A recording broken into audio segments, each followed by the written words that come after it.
पाहताय महाराष्ट्रातील सर्वात जलद news network Maharashtra police news 24। Pune जिल्ह्यातील आंबेगाव तालुक्याच्या सरहद्दीवरील वडगाव पीर येथील स्मशानभूमीत अंत्यसंस्कारासाठी आलेल्या नागरिकांवर अचानक मधमाशांच्या मोहोळाने हल्ला चढवल्याने एकच गोंधळ उडाला।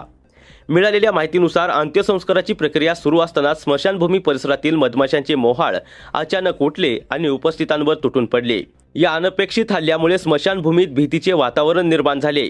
मधमाशांच्या दंशापासून स्वतःचा जीव वाचवण्यासाठी उपस्थित ग्रामस्थांनी सैरावैरात धाव घेतली। परिस्थिती इतकी गंभीर झाली की काही काळासाठी मृतदेह जागेवरच ठेवून नागरिकांना पळ काढावा लागला। या घटनेत सुदैवाने कोणतीही जीवितहानी किंवा गंभीर दुखापत झाली नाही। मात्र मधमाशांच्या दंशामुळे अनेक जण जखमी झाले असून त्यांना तातडीने जवळच्या रुग्णालयात उपचारासाठी दाखल करण्यात आले। उपचारानंतर सर्वांची प्रकृती स्थिर असल्याची प्राथमिक माहिती समोर आली आहे। या घटनेमुळे परिसरात काही काळ भीतीचे वातावरण निर्माण झाले होते।